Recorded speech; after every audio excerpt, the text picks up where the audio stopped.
नमस्कार दोस्तों, स्वागत है आपका आपके अपने चैनल उन्नत किसान डायरी में। दोस्तों, ये देखिए हमारी पालक का खेत। इस खेत में पहले गेहूं थे और उससे पहले धान थे, और अब हमने इसमें पालक बो दी है। पहली बार इस खेत में हमने पालक बोई है, और ये देखिए कितनी अच्छी पालक जमी हुई है। पहले तो हम ये सोच रहे थे कि भाई इसमें बहुत कम पालक है, लेकिन अब जैसे देख रहे हैं तो पालक अच्छी जमी हुई है।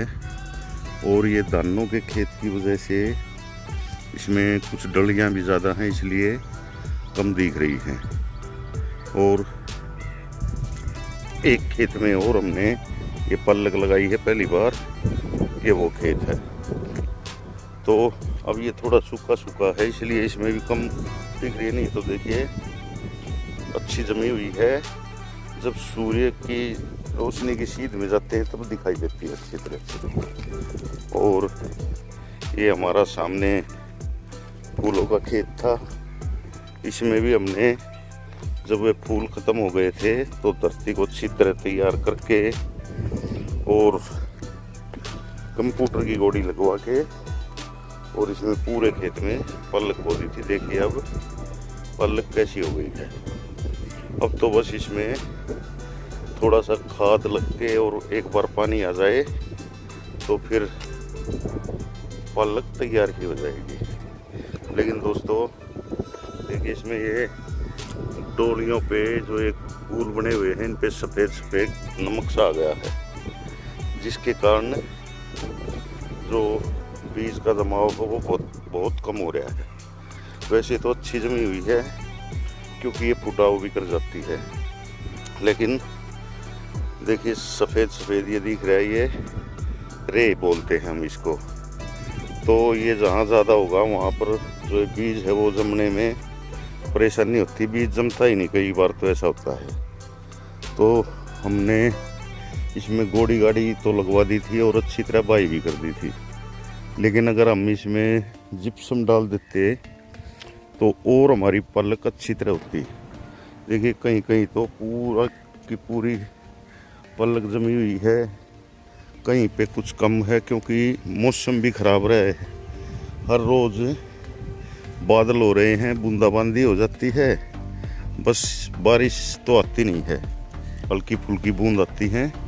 और देखिए इस खेत में भी यहाँ से दिखाई दे रही है, जैसे सूर्य की रोशनी पड़ती है तो वहाँ से तो अच्छी दिखाई दे रही है।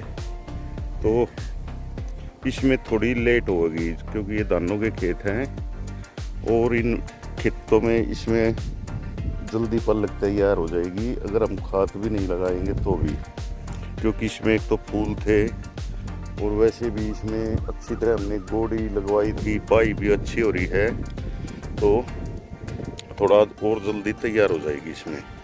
और बिल्कुल भी कोई भी एक भी खरपतवार भी नहीं है इसमें। आप देख लीजिए निखालस पालक ही पालक है, क्योंकि हमारे जो फूलों की खेती थी उसमें जो खरपतवार था हमने इसकी 2-3 बार नलाई कर दी थी तो निकल गया था।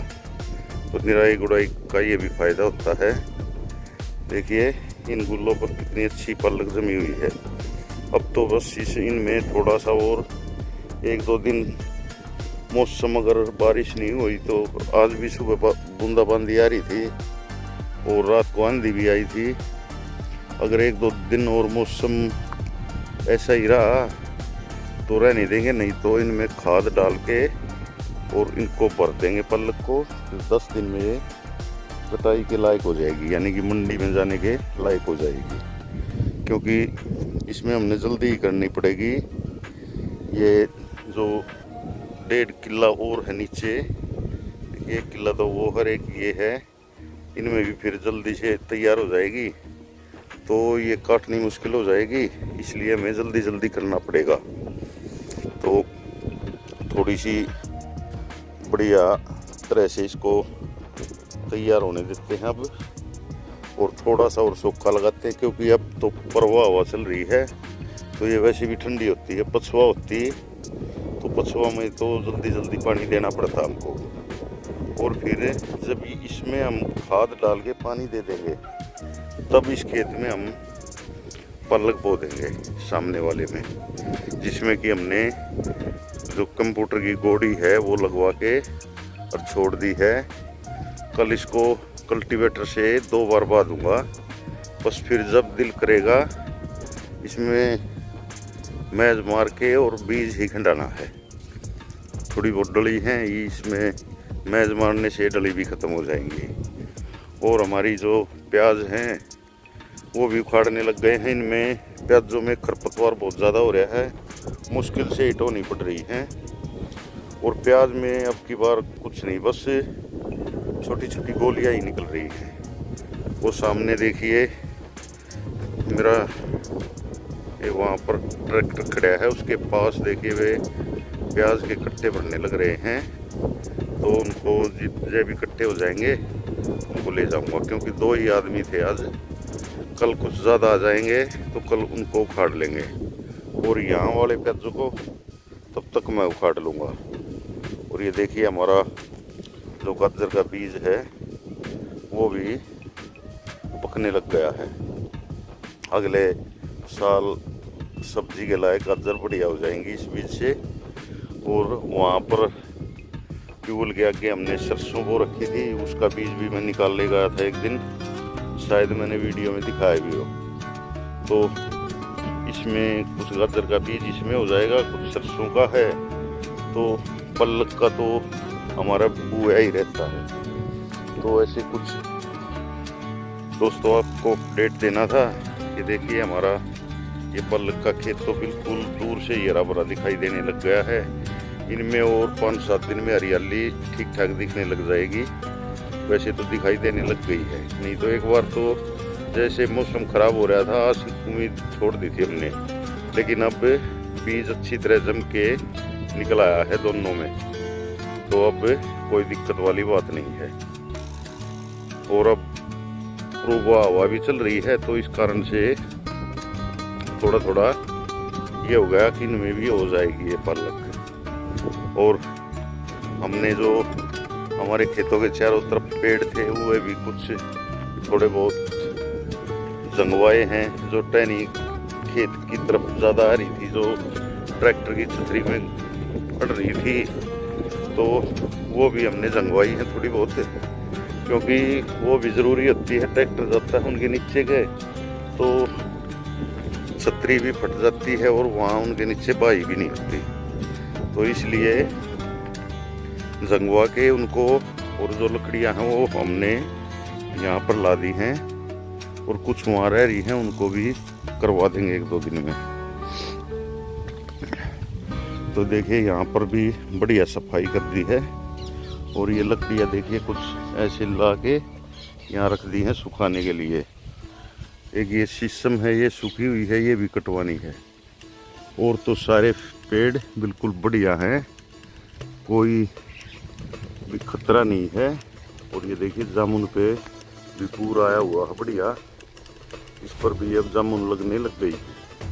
लेकिन आंधी आ रही है रोज़ दोस्तों, और बूंदाबांदी भी, लेकिन खुल के कुछ नहीं हो रहा है। आंधी ज़्यादा आ रही है। आंधी तो ये लगा लो आप हर रोज़ ही आ रही है। और देखिए अब भी हवा कितनी तेज़ चल रही है।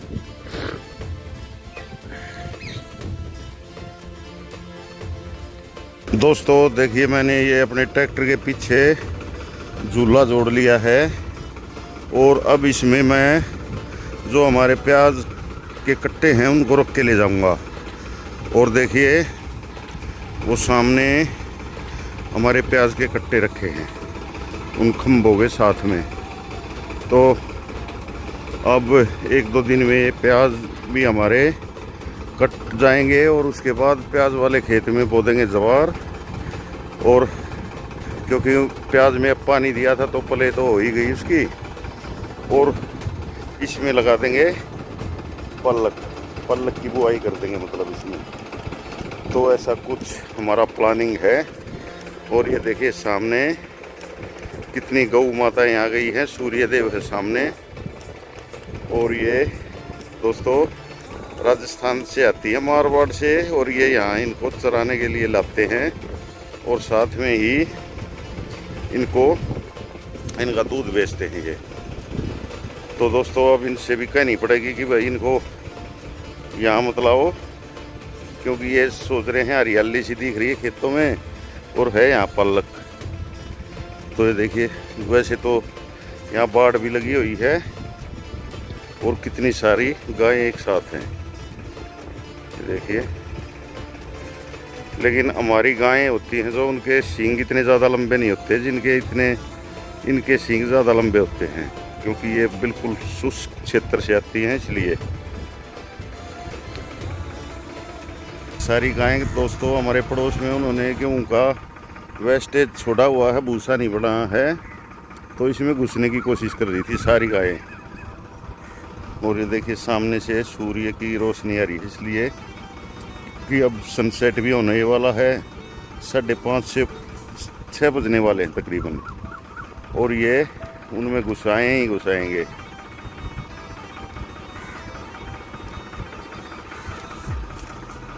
तो देख लीजिए आप।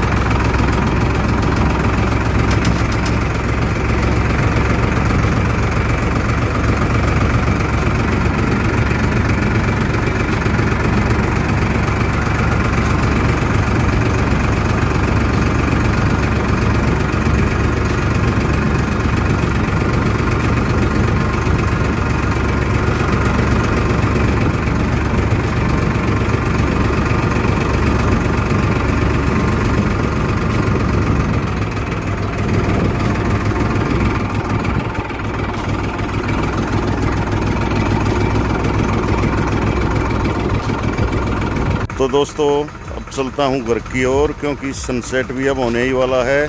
और देखिए सामने गौ माताएं बिचर रही हैं, और वो आई हैं मारवाड़ से यहाँ तक, देखिए। और अब तो ये 4-5 साल से यहीं रहने लग गए हैं, क्योंकि यहाँ पर इनको चरने के लिए जगह मिल जाती है और दूध भी अच्छा देती हैं, और इनकी दूध की बिक्री भी यहाँ आस पड़ोस में हो जाती है, क्योंकि यहाँ हमारे देश की राजधानी दिल्ली पास में है, तो इसलिए इनके दूध की भी बिक्री हो जाती है, और साथ में यहाँ इनको चरने के लिए भी अच्छी अच्छी जगह मिल जाती हैं। और 4-5 किलोमीटर दूर जमुना नदी है। अगर बिल्कुल ही पानी वगैरह की ज़रूरत हुई तो वहाँ पर भी, नहीं तो यहाँ हर ट्यूबवेल पे पानी मिलता है, और कोई न कोई 5-7 किले पे ट्यूबवेल चलता ही मिल जाता है इनको, तो ऐसी कुछ इनको दिक्कत होती नहीं। तो दोस्तों ये है शाम का कुछ नज़ारा, और ट्रैक्टर मेरा स्टार्ट खड़ा है, इसको लेके चलता हूँ अपने कट्टे रख के घर की ओर। तो ठीक है दोस्तों, मेरे चैनल उन्नत किसान डायरी को सब्सक्राइब करो, वीडियो को लाइक और शेयर करो। धन्यवाद। जय हिंद, जय भारत।